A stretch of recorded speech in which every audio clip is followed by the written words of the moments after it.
Бүгінгі сабақтың тақырыбы табиғи ресурстарды топтастыруға шолу жасаймыз, Енді біз бірінші табиғи ресурстар дегеніміз не екен нақты анықтап алуымыз керек. Табиғи ресурстар адам өмірі мен экономикалық қызметі үшін қажетті табиғатта табиғи түрде кездесетін барлық заттар мен энергия көздері. Олар біздің өркениетіміздің негізгі болып табылады және әлемнің әр түкпіріндегі қоғамдардың дамуына тікелей әсер етеді. Бұл ресурстардың маңызы орасан зор, өйткені олар азық-түлік, су, энергия, құрылыс материалдары және басқа да қажеттіліктерді қамтамасыз етеді. Оларды дұрыс түсініп, тиімді басқару болашақ ұрпақ үшін планетамыздың әл ауқатын сақтауға мүмкіндік береді. Яғни бізде сарқылатын ресурстар таусылмайтын қазына ма әлде уақыт бомбасы ма деген мағына білдіреді.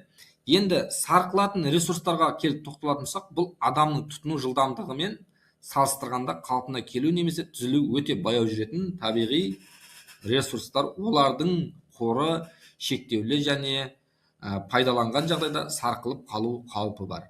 Мысалы, мұнай және газ әлемдік энергетиканың негізгі көздері. Көлік және өнеркәсіп үшін өте маңызды. Көмір энергия өндіруде және болат өнеркәсібінде кеңінен қолданылатын пайдалы қазба. Металл кендері мыс, темір, алтын сияқты металдар өндіріс үшін өте қажетті.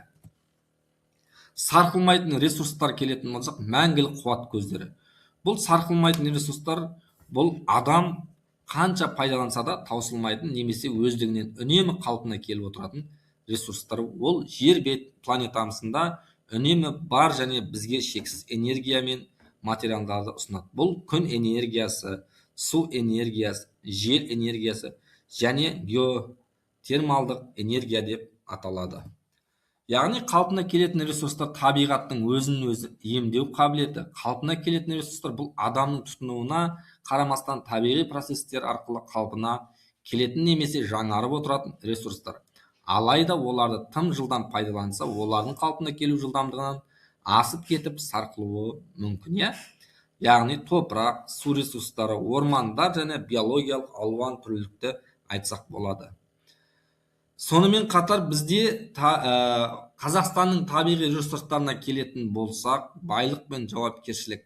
Бұл мұнай және газ әлемдік нарықта маңызды орын алады, экспорттың негізгі бөлігін құрайды. Металл ресурстары, мыс, хром, темір, алтын, уран кендерінің ірі қорлары бар. Ауыл шаруашылығында үлкен егістік жерлер мен жайылымдар еліміздің азық-түлік қамтамасыз етіп отырады. Сонымен қатар бізде табиғи ресурстарды тиімді пайдаланудың жолдары. Ресурстарды тиімді пайдалану үшін біз не істеуіміз қажет? Бұл оларды үнемдеу, қайта өңдеу және балама көздеге көшу арқылы болашақ ұрпақ үшін сақтауға бағытталған кешендердің бірі. Мысалы, тұтынуды азайту, қайта пайдалану, қайта өңдеу, балама энергия көздерін қолдану керек.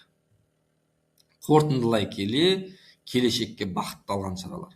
Табиғи ресурстарды тиімді басқару және тұрақты дамуға ұмтылу. Бұл біздің ортақ міндетіміз.